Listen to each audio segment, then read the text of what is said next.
Okay, welcome everybody. We're going to get started now. Thank you all for being here tonight. My name is Daniel Blake. I am a musician and educator and activist working with Extinction Rebellion in the music working group.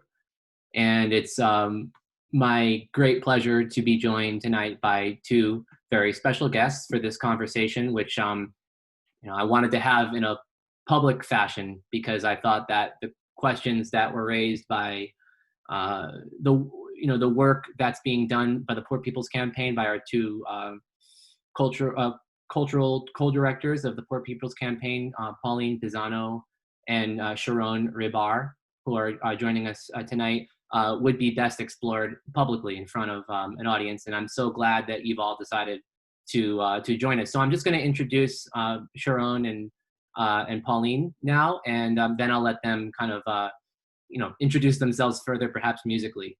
So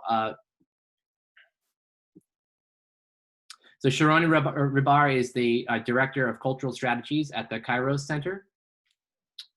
She also serves as the co-coordinator of theomusicology and movement arts for the Poor People's Campaign, a national call for moral revival, which is seeing its a very large action on this Saturday, June 20th, which I think we'll hear more about tonight. Over the past 15 years, Charon has been dedicated to the work of political education, leadership development, and integrating the use of arts and culture for movement building with community and religious leaders across the country. She holds a BA from Mercyhurst College and a master's degree from the Union Theological Seminary, and she received her PhD in religion and society from Drew University, where she also served as the coordinator of Drew University's PrEP, Partnership for Religion and Education in Prisons program at Northern State Prison in Newark, New Jersey. Charon is a trainer with Beyond the Choir, a collective working with social justice organizations to craft resonant messaging, plan strategic campaigns, and mobilize larger bases of support. Charon Hibrar, welcome. Pauline Pisano is an artist, cultural worker, and community organizer in various campaigns throughout New York State. She recently obtained her MSW from Silberman School of Social Work, which is a part of the City University of New York, class of 2020, congratulations, and was awarded the Carmen Ortiz Hendrick Award for Excellence with a fellow classmate. Pauline is a coordinator for the New York State Arts and Culture Committee for the Poor People's Campaign, a national call for moral revival, a movement seeking to address the interlocking issues of racism, militarism, poverty, and ecological devastation, as we'll hear in more detail tonight. She is a co-founder of Songs in the Key of Resistance, a cross-movement cultural arts incubator housed by the People's Forum. Finally, she organizes with the Institute for the Development of the Human Arts, a movement seeking to offer alternatives to mental health that challenge the current biomedical model. Pauline was recently accepted into the Birdcliff Summer Seasonal Artist Residency Program of 2020. Again, congratulations. Welcome, Pauline Pisano. So I'll turn it over to you both, and we'll go from there. Great, thanks, Daniel. Really great to be with you all tonight. I also wanted to acknowledge, I thought I saw her on here, though now I'm not seeing her. I think she might have been having trouble. It's Tay Phoenix, who is both part of XR, but also a theomusicologist with the Poor People's Campaign out of Seattle. So hopefully we'll get her back. And there, I see you now. I'm here. Oh, there you are. Hey, Tay. Good to see you. I'm glad you guys are doing this. Absolutely. But we wanted to open with a song, partially because that's how we do in the Poor People's Campaign.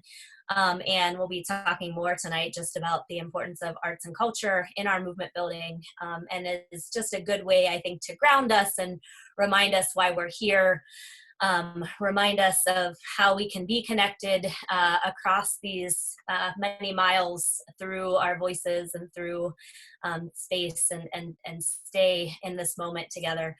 And so the song that I was going to open with this evening is a song that was written by T. Martin. I don't know if folks know T. T's out of the Bay Area, and she's part of a group called the Thrive Choir there. But she wrote this song, and I think I was thinking a lot about it just with the very militarized presence that we've been seeing in our streets right now. But she wrote it during right after Standing Rock and being there, and reflecting on the very militarized presence that was in that space, and that rise presence that is constantly protecting capital over our human lives. And so I wanted to lift this song up, and it's called May This Body Be a Bridge. And I think it's also about how we as a body can be a bridge in this moment, to really protect human life and all life on this planet. So we'll start with this. It is kind of a call and response. So even though we're not going to ask you to come off mute, I actually am going to ask you to sing wherever you are.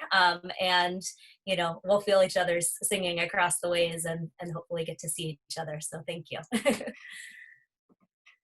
May this body be a bridge for the healing of this land. May this body be a bridge for the healing of this land. May the river flow through us, cleansing greed from our hands. May the river flow through us, cleansing greed from our hands. We are born from the water. We are born from the water. We are made from the land. We are made from the land. Teach us, oh great mother. Teach us, oh great mother, to bring peace to the land, to bring peace to the land. So Pauline just put the words in the chat for you, so I'm gonna let you follow those and we're gonna put it all together. May this body be a bridge for the healing of this land. May the river flow through us, cleansing greed from our hands. We are born from the water. We are made from the land. Teach us, oh great mother, to bring peace to the land. May this body be a bridge for the healing of this land. May the river flow through us, cleansing greed from our hands. We are born from the water. We are made from the land. Teach us, oh great mother, to bring peace to the land.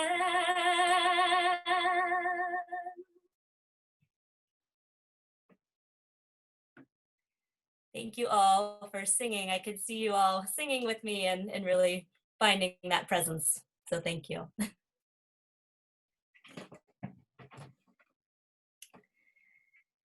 Daniel, did you want to say some more, or did you want us to keep going? Sure. Well, maybe I also wanted to just, in addition to, yes, Tay, thank you for, I'm glad you're here. I didn't see there.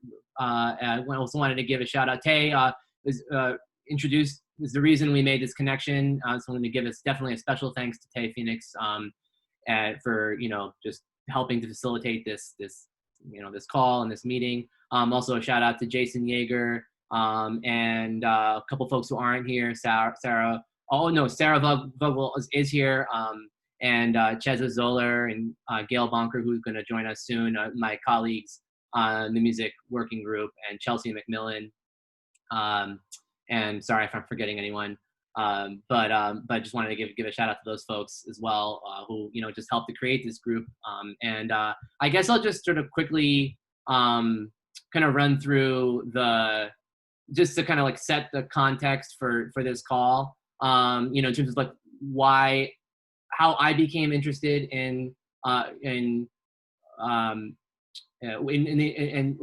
initial conversations with Tay about kind of doing something like this, what brought me to contact you both, and then I want to kind of we'll open the floor. I don't know, Pauline, maybe you want to sing something, or maybe later, it's up to you. But I had some questions that we want to get a discussion going, and there'll be definitely time for questions from you all as well, from folks that are in the quote unquote audience, whatever that means on a Zoom call, but the listeners.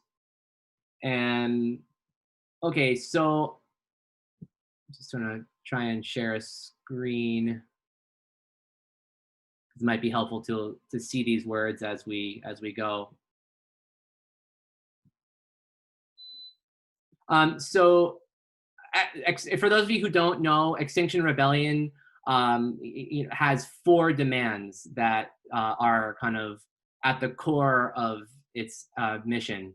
And so I'm not necessarily, I'm not really qualified to go too deep into these 4 demands, but I'll just sort of list them. These are just simply copied and pasted from the website. So the first demand is to tell the truth, that the government should simply acknowledge that there is a climate and ecological emergency, and it is urgently important that we address this emergency and institute changes. The second demand is that we need to do this now, and it cannot be put off anymore. And that greenhouse gas, and the science tells us that greenhouse gas emissions must be net zero by 2025, which is very soon.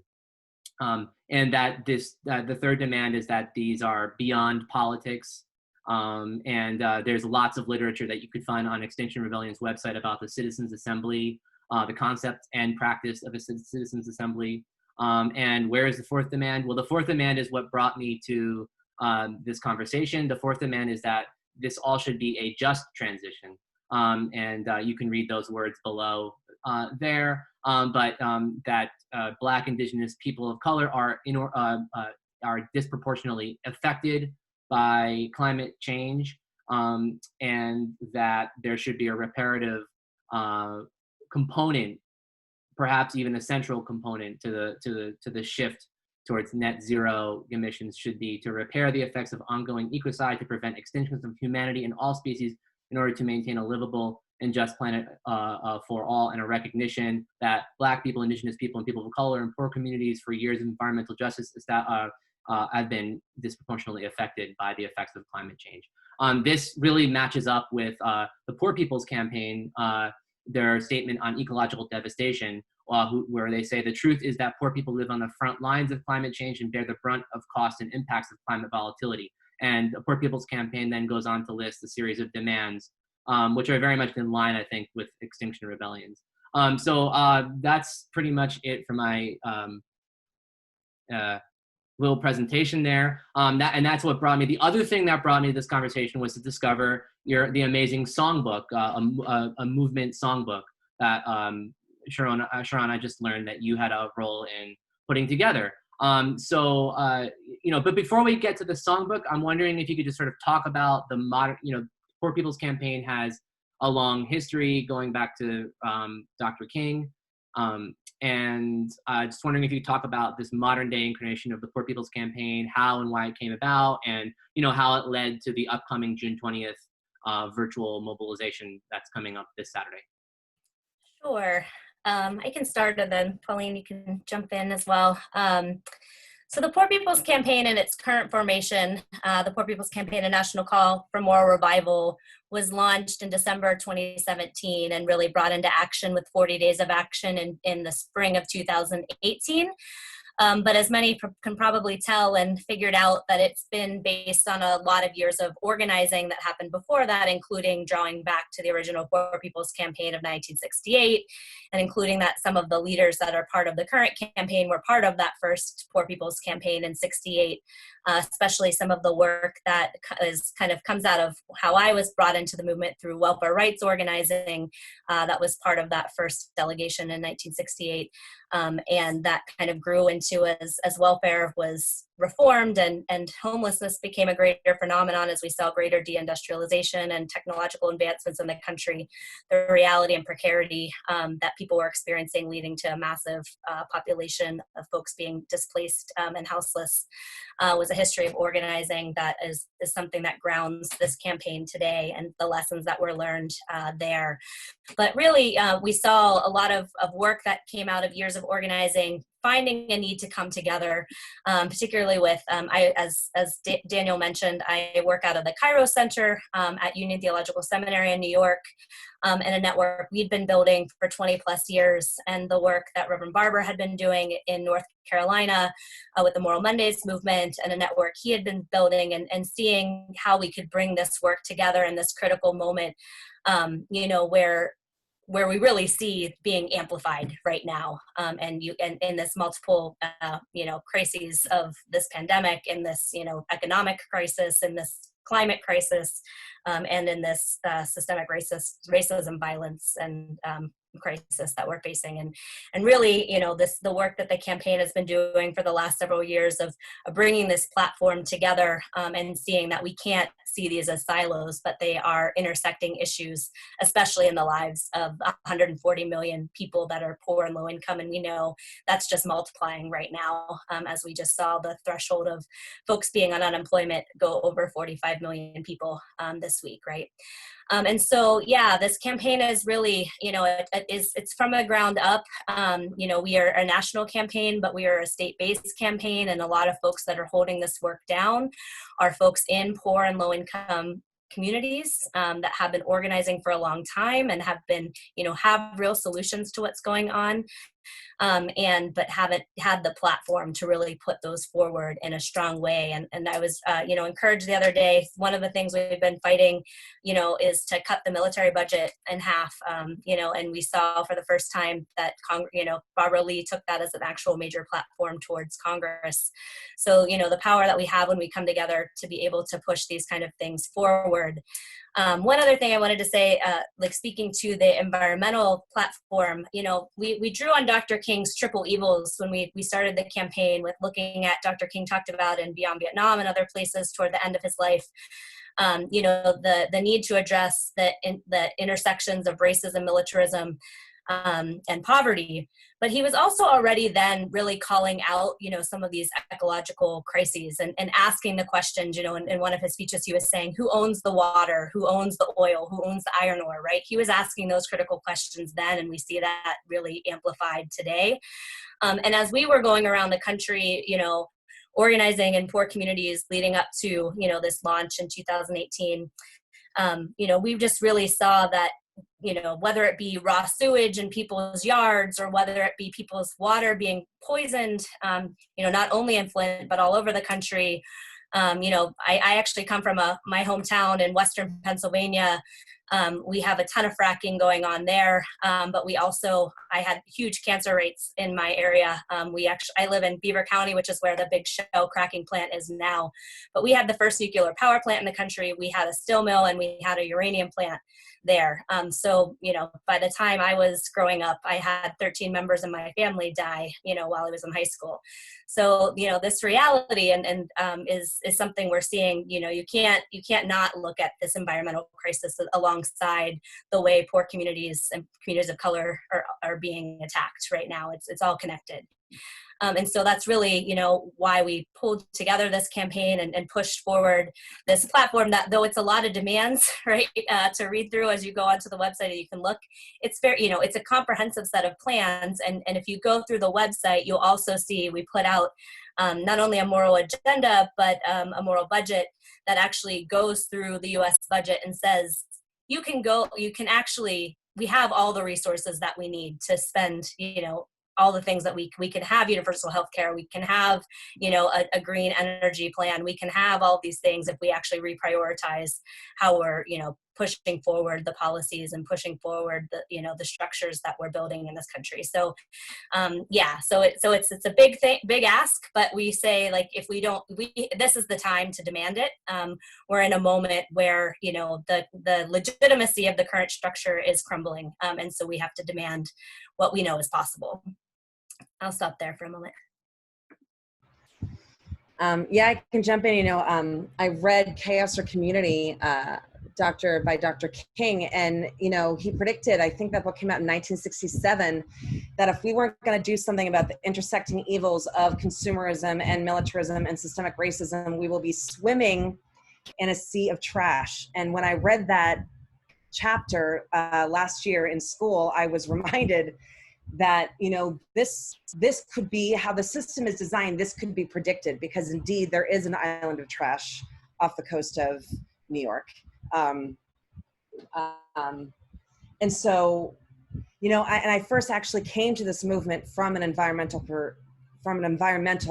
Standing Rock really woke me up, and I thought a lot about divestment. And then I actually came to this campaign from kind of like an environmental framework. And then I started to see how these intersecting injustices and these power structures have really propelled us. And one personal thing that I'd like to say about the campaign and how it's just changed my way of thinking a little bit too is that sometimes it feels like what we're up against is insurmountable.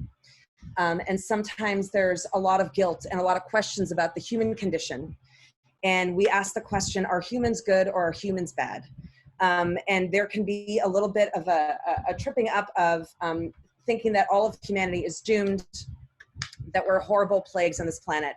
But instead, if you actually look at our structures and our power players are actually making this happen. And that if we can unite, and if we can unite the bottom, we can actually prove our humanity. One of the songs that we sing in the campaign is talking about going down to the rich man's house, and it talks about our humanity, our dignity is under our feet, and we're going to claim that together as a collective. And so I thought that was a really important thing, and it's that thought process has kind of propelled me to be able to do more of the work. So I just kind of wanted to throw that in there. And then, when we were talking about arts and culture in the campaign, I'm a huge fan of Gloria Anzaldúa, and she's written a lot of wonderful books. But I wanted to read a little thing about cultural arts as we kind of get into that as a way to frame it. But she says, our images, feelings, thoughts have to be conflicted before we see the need for change. Restoring dignity and overcoming a stigmatized status changes our self-image. Changes in the self lead to changes in the categories of identity, which in turn precipitate changes in community and traditions. Using imagination, images, feelings, thoughts, love, and vision to implement change is another counsel from the firing. Imagination links us with what lives outside of us. So this is really the role of, and you can get this wonderful book, this bridge called, I just realized my virtual screen, this bridge called My Back. It's an anthology of radical women of color writings. And what I love so much about thinking about Gloria is that this is the role of the artist, to make the revolution irresistible. And this is the role of the artist, to actually envision the world that we can build together. And so it's wonderful to be here and sharing with everybody. Thank you very much to you both for that introduction to the Poor People's Campaign's work and some of the background. So let's just kind of get into the cultural piece that you sort of started to segue to, Pauline, there. I just want to quickly read a quote from the Poor People's Campaign's kind of some of the information that you have, which kind of maybe can bring us into it. It says, this is not an argument, this being the PPC's budget that you spoke about a moment ago. This is not an argument for charity or goodwill to the poor. It is rather a simple recognition that the poor are not only victims of injustice, but agents of profound social change.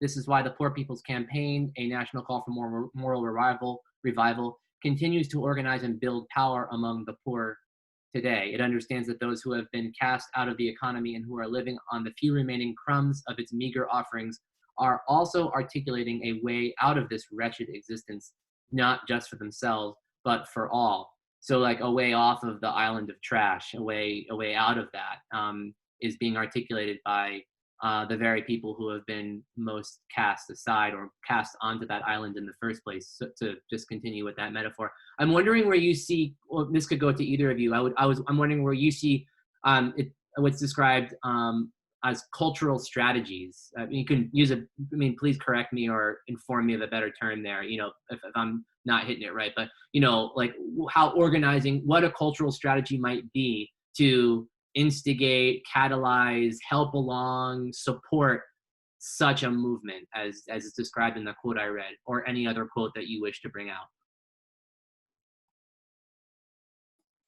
Do you want to start, Pauline, or?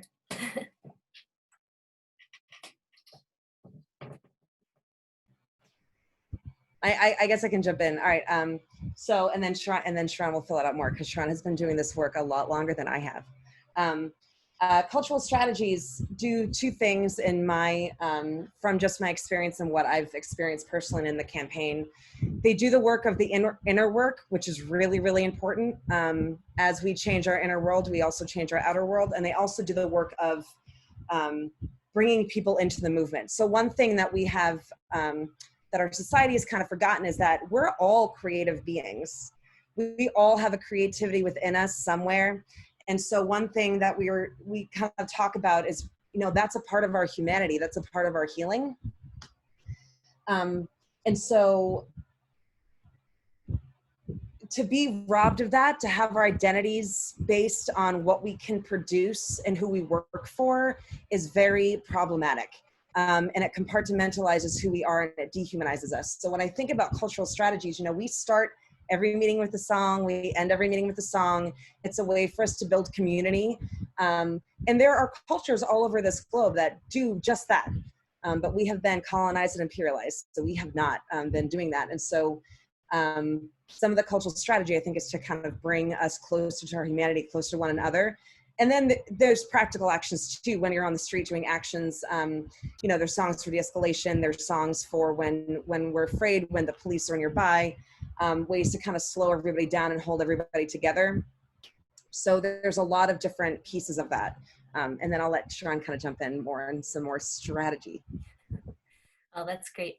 Yeah, I think, we definitely think about the role of arts and culture very intentionally in the Poor People's Campaign. I know sometimes it can seem like culture gets added on in organized forms. In this moment, I think if you look at any images across the country, you can see how natural cultural expressions are in coming out in struggle, as people are taking, photos of uprisings and various expressions and murals and all of that is emerging. So it's, we know it's a natural part of how we express our solidarity, our anger, our, all of these things. And so to not have that at the center of how we organize, I think we miss a big opportunity. To be able to connect. And we know by, looking at the history of social movements, the importance that culture has always played in struggle. And so, we've definitely, been intentional, therefore, about how to do that. And on a strategic level, going back to thinking about the 40 days of action that we launched with, for instance, as an example, when we decided to organize across the country and not to be a national campaign that was just a national campaign, but a state-based national campaign, and know that we were going to be going to our state capitals for 6 weeks in a row, all at the same time, every week. We were trying to think about how would we know we were part of that same campaign, that we were, kind of putting out the same messages and in solidarity with one another across the country. And so we launched the campaign in May, but we actually brought artists, musicians, singers, visual artists, documentarians together in February of that year for a gathering. And we had representatives from each of the states that were participating come together and both not only, think about how we were going to use culture, but we also studied the history of the Poor People's Campaign together. We studied and looked at what was the kind of core elements in the political, economy that we were stepping into and why we were going to be pushing this campaign, as well as then having the chance to create art together, to sing together, and to actually prepare everybody to go back to their states and kind of take a toolkit and starting kit with them as they were going to be organizing in their states.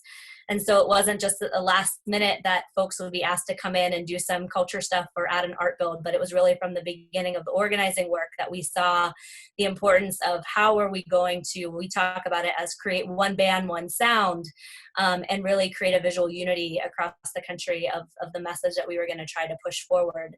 I think oftentimes our opposition is pretty good at this, of like really zeroing in on key messages and just like drilling them into people's heads, right? And sometimes on the left we like the complexity, and there's not that complexity there, but there's also something that we have to be able to build in creating, you know, some of that shared messaging. And so, you know, strategically, you know, that is one of the ways. And we actually created music videos where people could learn some of the key songs for the campaign, especially 3 key songs that we shared during that period, as well as the songbook that Daniel was mentioning. I think we'll share a little bit more about that, where we knew people were going to be out there for hours. We were doing civil disobedience and going to be taking the street, taking our capitals, and that if we were going to be doing that, you know, people were going to need to hold space for a long time. And so, you know, what were some of the mechanisms that people would be able to use in holding space were, you know, through telling our stories, which I think is also a cultural expression, and creating the space to do that, as well as, you know, really grounding ourselves in these movement songs and learning them, and being able to tell the stories of our movements through that music as well. And so I think all of those things are really important in thinking about our cultural strategy of, you know, how are we able to both internally hold our space, but also show others what our message is.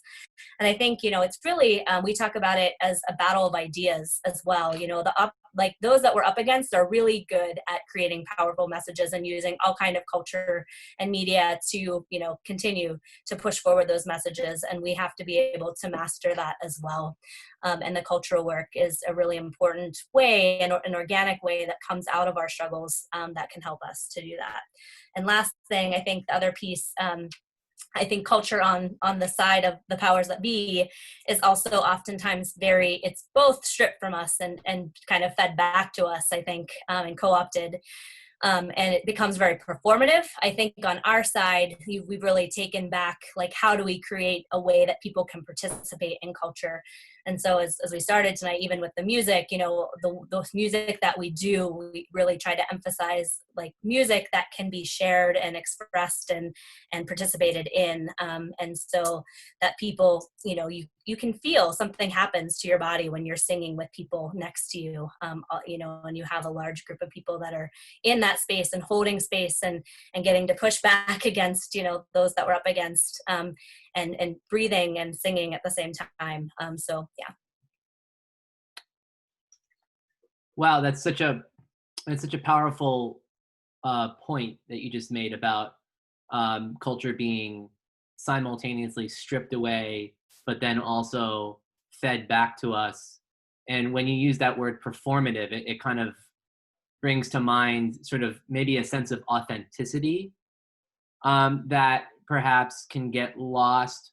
What do you feel is missing in the way culture is performed?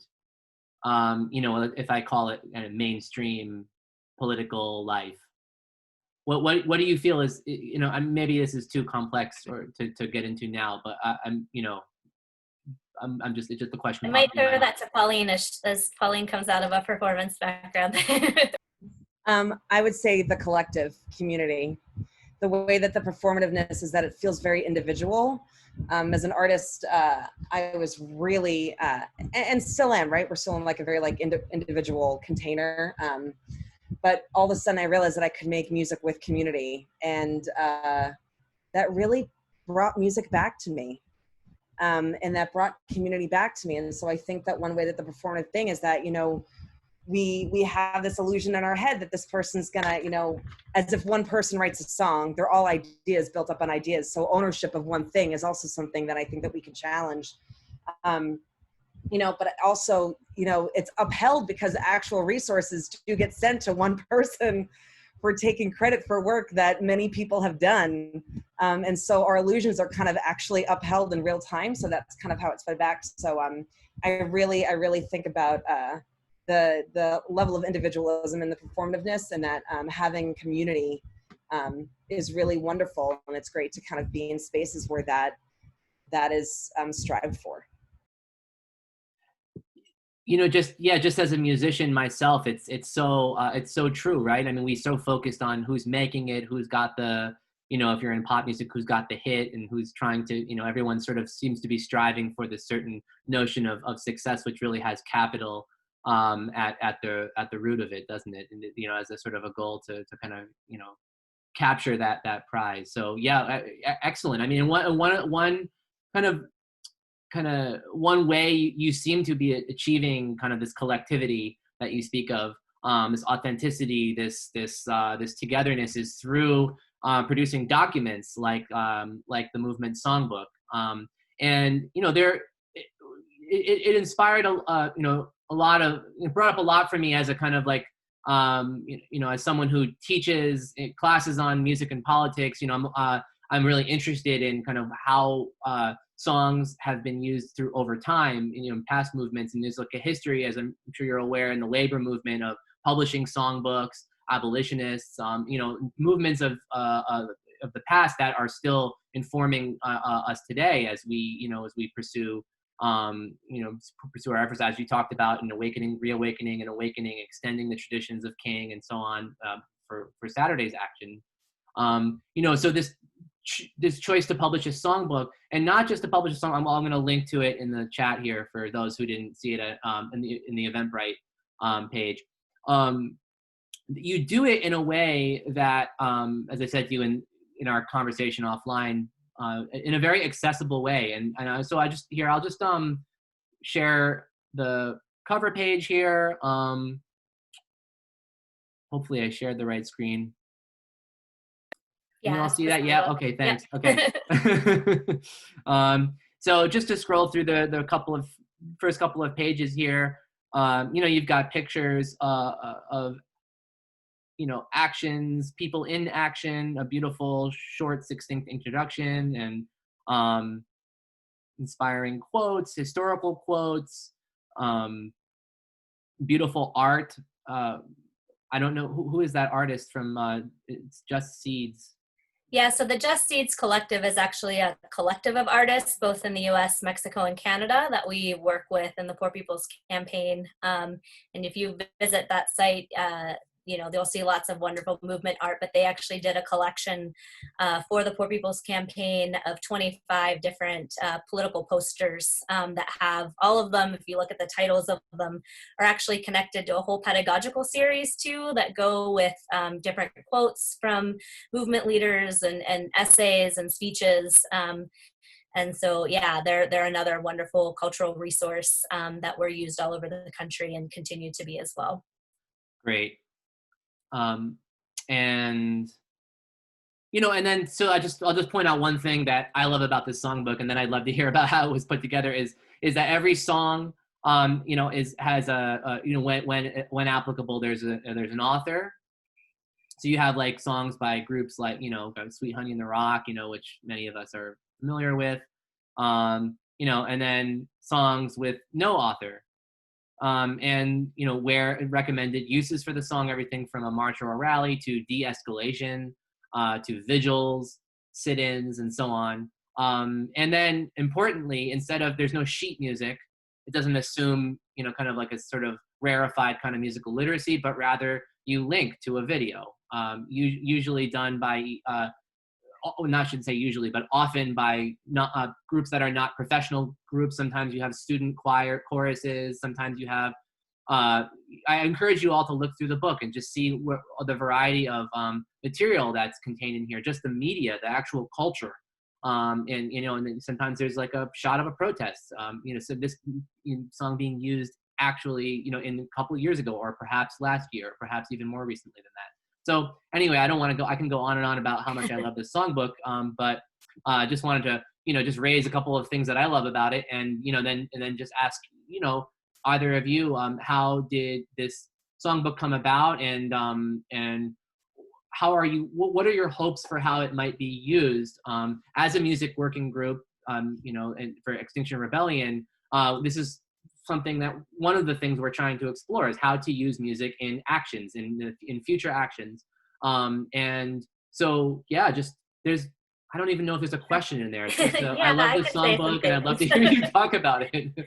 Yeah, so I definitely will say it was a labor of love and came from a lot of years of collecting music. So in the many years I've been doing this work, you know, I was a political educator, still am, and I used music in that work, you know, but in kind of a haphazard way initially. People were like, "Oh, you can sing. Can you sing a song at the beginning of this thing?" or things like that. And so I kind of, you know, when I first got into this when I was in my early 20s, you know, I just started singing at different events and protests and whatnot. But it was kind of, I had maybe a few songs, 3 or 4 songs that I learned along the way that I would pull out of my back pocket. But as you know, as I became more, you know, nuanced in learning movement history and learning new songs from lots of leaders all over the country and studying movements, you know, I started creating a collection of songs and thinking about, you know, how we use songs and how we're intentional about them is really important, you know, in how we're sharing our messages and setting the tone for a moment. And so the songbook, as I mentioned, was part of, you know, getting ready to launch this 40 days and wanting to help others prepare. Like how do we know what song's appropriate to use when, and how do we have a whole resource of lots of songs, so it's not just having to depend on those 2 or 3 songs that we might know in that moment that might not be the most appropriate song, right? And so that was really how this songbook emerged, and with others that have been in this work a while, and, you know, putting our heads together of what songs. You'll notice there's other songs that aren't in here, but we really tried to make this songbook songs that you could sing out on the street, that were easy to learn, that would be easy to catch on to, you know, that didn't have really heavy choruses and lyrics that were cumbersome, but were a lot of call and response or short stanzas, you know, that people could learn. And so, you know, that was really what this songbook focused on, and you'll see that in the description. It's also a continually growing resource as we create new songs, as we learn new songs. You know, we continue to add on to this songbook, and, you know, continue to develop relationships with others that are doing this kind of work across the country. You'll be happy to know that another piece that's in the works is actually adding a link that will tell the history behind the songs, both for some of the older songs. We've had those written up, but also interviewing folks that wrote some of the newer songs and giving a little context around why they wrote them and how they're connected to different movements, because we really do see music also as an educational resource of being able to tell the history of our movements. And so, you know, it's both, you know, a practical tool as well as an educational resource. And so the songbook, I think, we're hoping to be adding that in the next few months. We have a few people working on collecting those stories right now. So that was always an intention, but we also wanted to get it out in real time and let it be usable. So as I said, we made it it's not a print media, it's a digital resource, because we want to continue to grow it and not have to, you know, think about how we're having to, you know, both kill trees and continue to, you know, update it so often that it's out of use by the time we update it. So we intentionally made it a digital resource. The other thing is that it's actually formatted in a way you can use it on your phone if you pull it up. And you'll notice at the bottom of each page, it has an alphabet, and you can actually, if you know the title of a song, you can click on it and it will take you quicker to that song. And so, for instance, if you're in an action and you want to refresh your memory, what are those lyrics again? You know, you can either like pull up the songbook, or sometimes I'll even, you know, like I'll screenshot the picture of the songbook page that I want to pull up. And so it's there if I need to, in that moment, just remind myself, oh, what were those words again? So I'm ready to lead it and lead other people in singing it as well. Great. Did you want to listen to an example from the book, if that would be useful, or we can open it up to questions? Maybe we'll stop and ask if anyone has any questions. This is a good time to do that. I think you should be able to unmute yourself, or you can just click on the raise your hand button if you're having. Yeah. Hi, I have a question. So, Pauline, you talked about kind of the very like individualistic mentality that you had, like with artistry and stuff. I feel that way a lot because I write and record music, and I've been doing it since high school, but I wasn't very like politically engaged at that time, and I was really like I've always made music that's very like introspective and stuff. So I guess like how were you able to kind of take more of a community oriented mindset? Like what did that kind of look like in your process of making music or whatever else? It's a really good question, and also I'm still working on it. It's going to be a lifelong process, I think, of unlearning some stuff. I think a lot of it actually came from, one of the things I love about the Poor People's Campaign is like leadership development is really thought of from the very, very, very beginning. And so I joined the 40 Days of Moral Action 2 years ago. Sometimes it feels like 10 years ago, a good 10 years. But I joined 2 years ago, and I'd sing, I'd like posts. We would read poems before actions. Some of that stuff is what kept me coming back. I was like, oh, this collective seems like it really cares about people in their totality, so I'm going to come back. So, there were, I was asked to read a poem, and then I kind of got to know people as I kept on returning. And then that's when I was kind of enveloped into like a leadership development project for cultural arts building and learning the definition of leadership, because that can also be very thought of in an individualist frame, but like, bringing people into the space. And then I guess I'm in process, and I'm still kind of in process for figuring that out. Now I'm really into like participatory action research stuff. And so how can a community write in collaboration as we like research and we think about that? That's kind of going to be like maybe the next step for me, but it's a very interesting journey. Yeah, I don't know if that answers it a little bit, but leadership development, I think, was a huge part of it that we can do for artists, is let them know that we want to work with them and we want them to be in a collective and offer that space. And then I think that kind of takes care of a lot of the work. Thank you. Yeah. And I still write like individual songs. Like I still have my own like little band that I do too. I think it can be both. It doesn't have to be one or the other. So I make sure I take care of myself in that way too. I was just going to share one. I mean, yeah, I agree in terms of, there's not no role for performance or individual songs as well. One of the other recent projects we did, which both Pauline and Tay participated in, was having artists rewrite one of the campaign songs, Everybody's Got a Right to Live, and kind of do their own spin on it.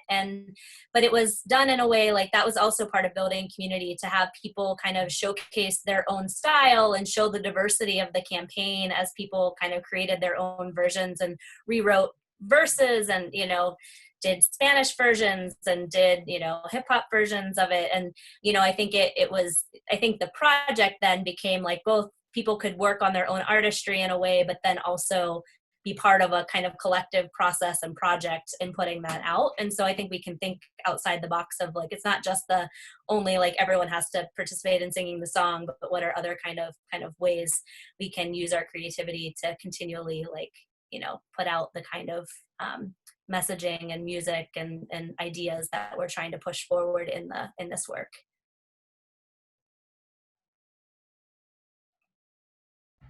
Yeah, I'm gonna put in the chat we have a YouTube channel that actually has all of these Everybody's Got a Right to Live, including Tay.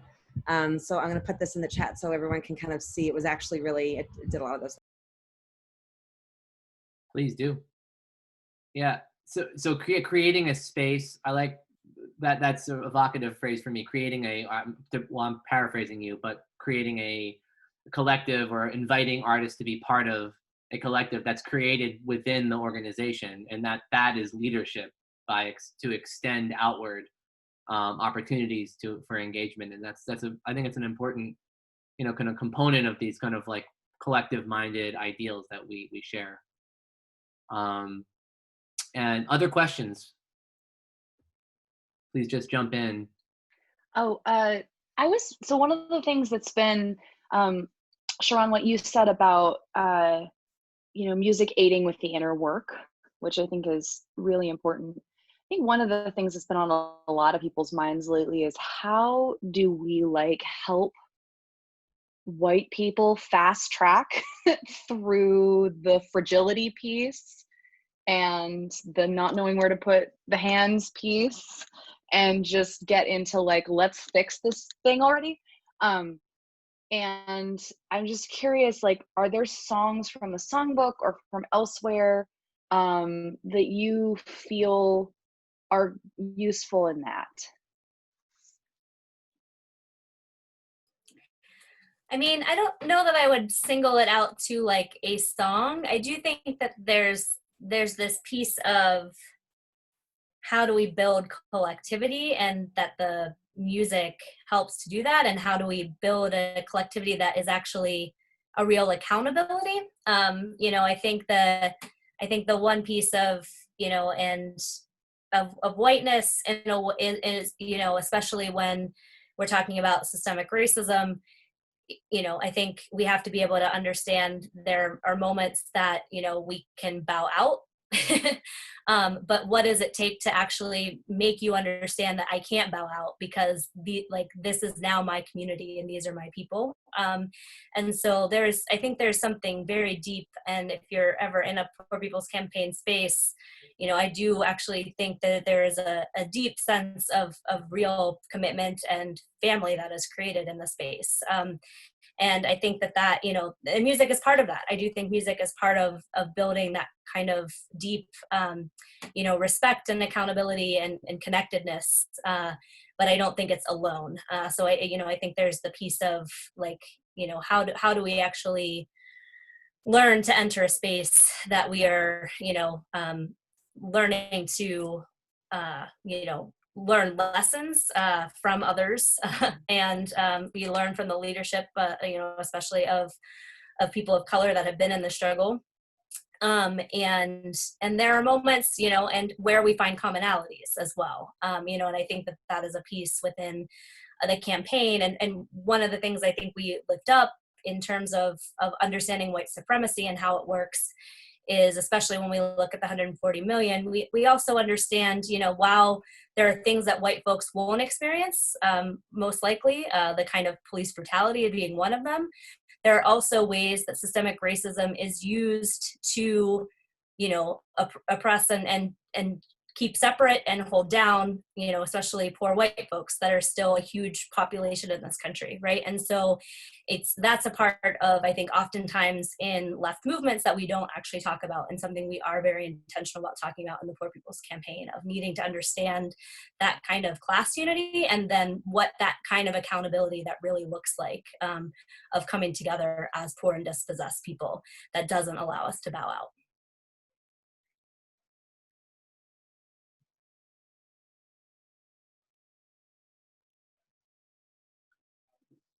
Other questions? I put in the chat box that if you'd rather type one to me, that's okay too.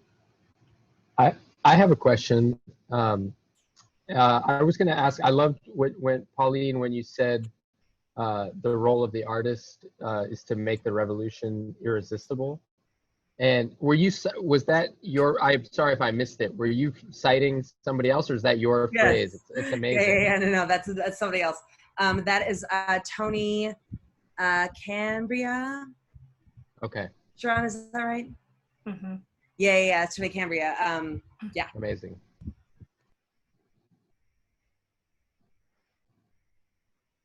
I guess that kind of intersects with a kind of another question I had, and I don't know, maybe this is a place to end and go into a song, or maybe it'll just launch us into another discussion.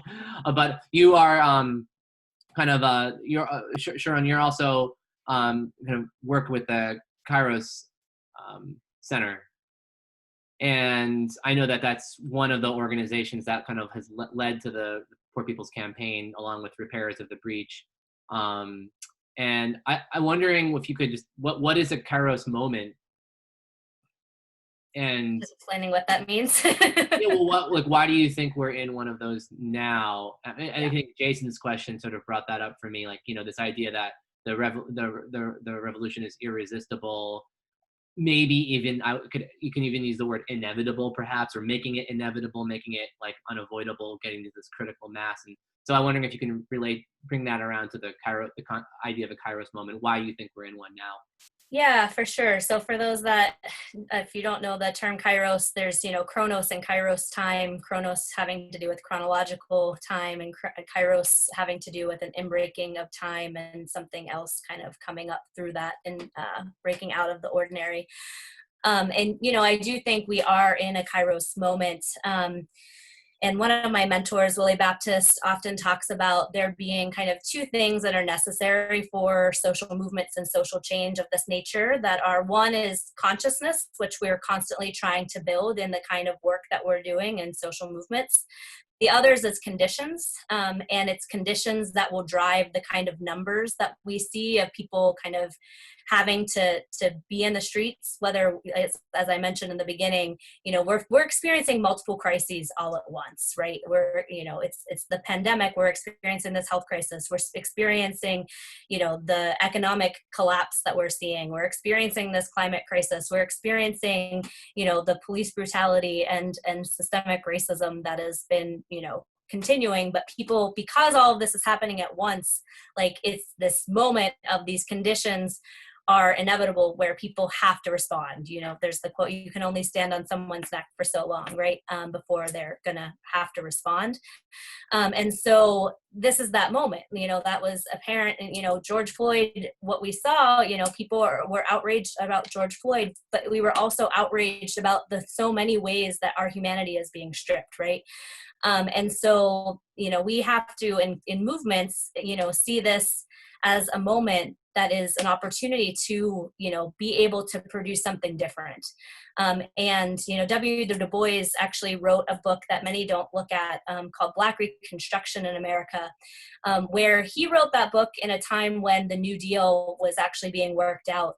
And he was actually looking back at the Civil War and talking about the missed moment that happened at the end of the Civil War, and in the labor movement and the abolitionist movement, particularly he talked about free slaves being Black laborers, and them not coming together and people not seeing the kind of unity that could be built. And that, and looking at how the New Deal was unfolding, how we were going to miss that moment again. And, I think we've seen different steps being taken, but we haven't been able to bring that full fruition of uniting as a class, right? And being able to take and demand it all, right? And so we're in a moment like that again. They're not every day that we're in these kind of moments, but we are in a moment where, the basic foundations of our society are in question. The way our economy functions is in question. The way our political system is in question. And do we have the kind of vision and leadership, and not like a solo leader, but like the kind of depth of leadership that can actually move forward in this moment? And that's what a Kairos moment is, right? It's a way that in the middle of these like long-term, movements are always a long-term building, but there are certain moments that become apparent that something different is able to happen, and we have to be able to take advantage of that. Great. Wow. Thank you. What a powerful idea. Now for a more, I guess, a logistically oriented question from John. Is PPC recruiting members, leaders? How much time investment may be required to be an involved member? How and when are meetings held? I live in Southwest Brooklyn. Great. Pauline, do you want to jump in on a New York note? Yeah. So the New York Arts and Culture, I will put a Google form if you are interested in joining our Arts and Culture Collective. There's a Google form that we now have that you can fill out, and then ask for questions of like, what are some things that you like to do, things like that. We're also having a big meeting. The date is leaving me right now, but we're having a big meeting after June 20th for everyone that comes to June 20th to talk a little bit more in the state. So there's actually two events happening on Saturday. First at 9:30 a.m. is a pep rally for New York State. Then we're going to have the big event on June 20th. And then after that, there's another 30-minute like reflections with New York State. So you'll actually be able to meet people from New York State, kind of bookended on those days. But I'll put the Google form in the chat too. Everyone feel free to fill that out if they would like to. But join us on the 20th. And when you do, we get all the lists, we're going to make sure that there's a lot of follow-ups because we are really excited to build and grow with everybody. Yeah, and if you want to drop your email, we'd be happy to, add you directly to the New York City list too. Or if you're somewhere else, we can connect you. We, there are coordinating committees in 40 states, so most likely we know somebody that you can connect with where you are. Great, and for those who, hopefully everyone on this call will be tuning in on Saturday, and so that's june2020.org to log on to that. That's going to be, you said at 9. Can you say the times again? Yeah, and I can drop them in the chat. So the pep rally for New York State is at 9:30 a.m. And then the big event, the big national event is at 10 a.m. So I'll make sure I put both those in the chat right now as well. Yeah, and then they will be rebroadcast, especially if you're on the West Coast and that seems early. They will be rebroadcast at 6 p.m. on Saturday, 6 p.m. Eastern time, and 6 p.m. Eastern time on Sunday as well. We're gonna, and all from june2020.org. For folks who are in Seattle, we're going to be doing a we're going to screen the live stream at from our occupied protest zone on Capitol Hill. So kind of trying to draw some people into the PPC from the movement against police brutality. Awesome. I also wanted to point out, just before we say any other closing remarks, that tomorrow, of course, being Juneteenth, for those who are interested in supporting artists putting out albums and recordings and things like that, on Bandcamp they're donating revenue to the NAACP's Legal Defense Fund, and so it's a good day to go pick up an album on Bandcamp. If you're on Bandcamp, a great song, and I can't type into the chat right now, sorry, because my keyboard just died. But I was gonna lift up a song that was written in response actually to Philando Castile's murder from an artist in Minneapolis, and still appropriate. And she was one of the theomusicologists in Minnesota, by Jayanthi Kyle, called "Hand in Hand." So just lifting up that song too. And Pauline, I know you have work on Bandcamp as well, if folks are interested. Yeah, I do. Yeah. There's a bunch of stuff on Bandcamp. And some of my stuff is already kind of discounted and stuff. So feel free to purchase other people's music on Juneteenth. And then swing back around and purchase mine. I do a lot of the, some of the songs that I have up are about militarization and climate change. So I have a song, Mother, that kind of actually talks about how those two things intersect. So feel free to visit, but find other artists on Juneteenth for sure. Mm-hmm. Yep. And just to plug, Jason Yeager has a great album of Chilean music, Nueva Canción work, also great movement and resistance music. For some of you may have heard his talk on that last month, or I don't even know. The whole time thing has just been a little weird this period, but whenever that was.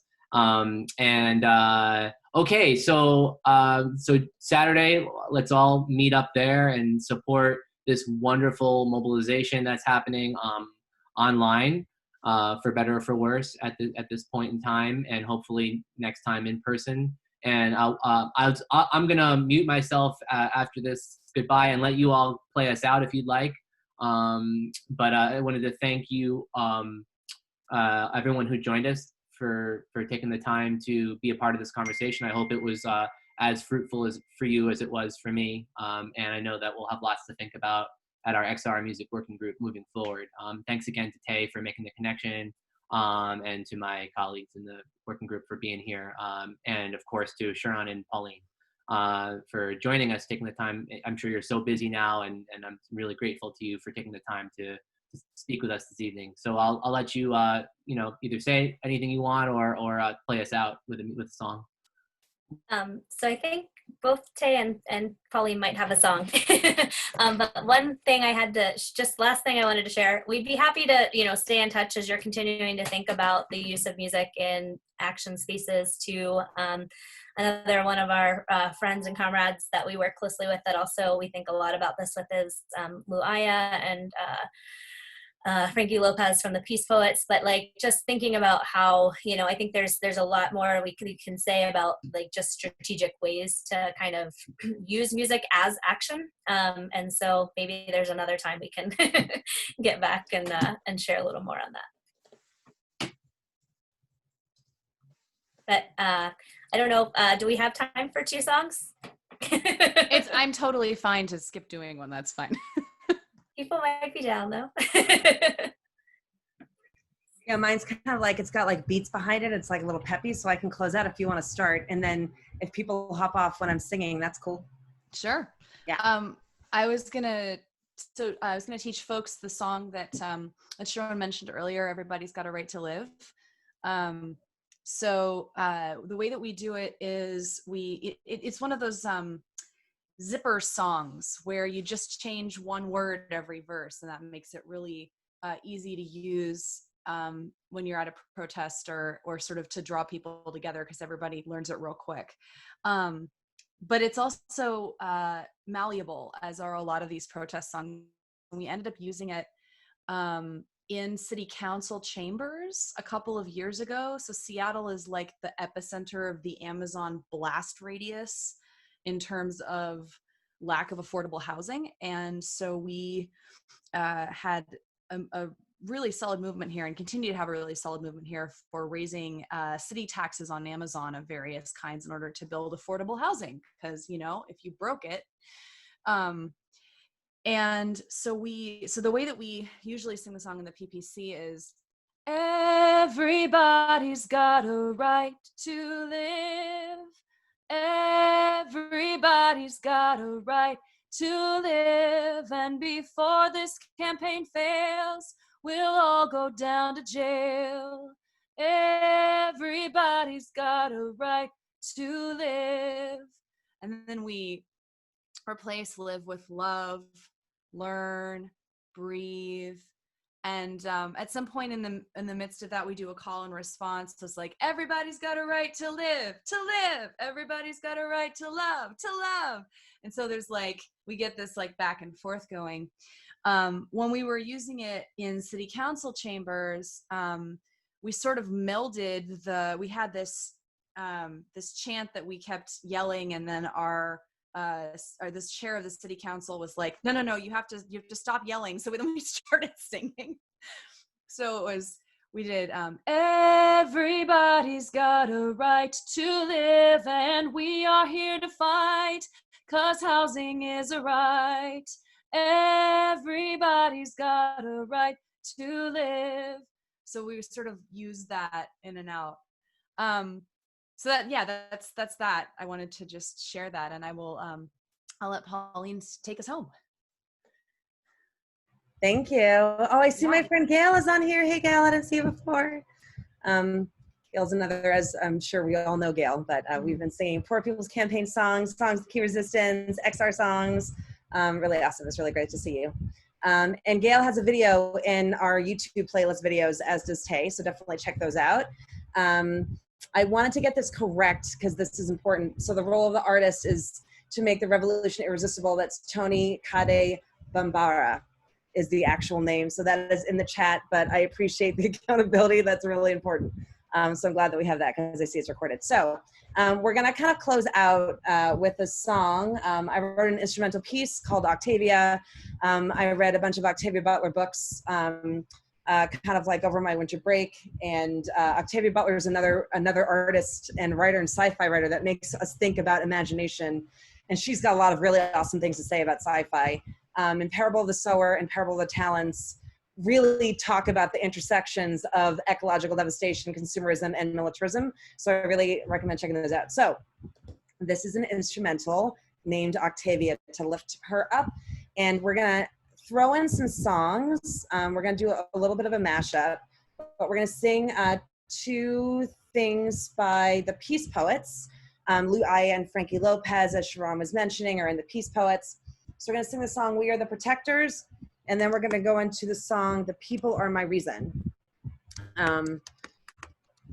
which is a song that they wrote in The People Are My Reason is a song that they wrote in collaboration with Black Lives Matter out in Oakland, California. I'm gonna put the words in the chat here. I am never giving up.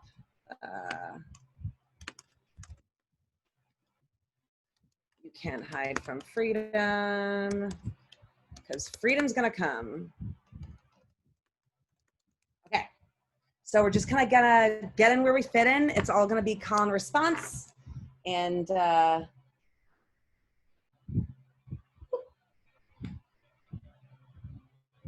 okay.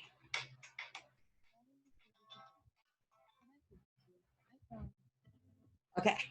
Should we mute ourselves or no? Oh, thank you, Gail. Yes, if everyone can mute themselves, that's great. The time delay is just very odd on Zoom, and we wish that we could all sing together. But yeah, if everyone can mute themselves, that's great. That way we can sing out. Okay. Everyone hear it? Okay. So we're just gonna go the lyrics. We are the protectors. We are the protectors.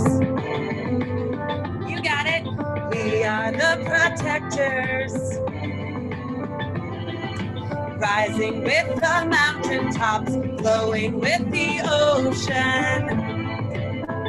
You got it. We are the protectors now, our spirits have awoken. Great, let's put that all together. Here we go. Rising with the mountaintops, flowing with the ocean. We are the protectors now, our spirits have awoken.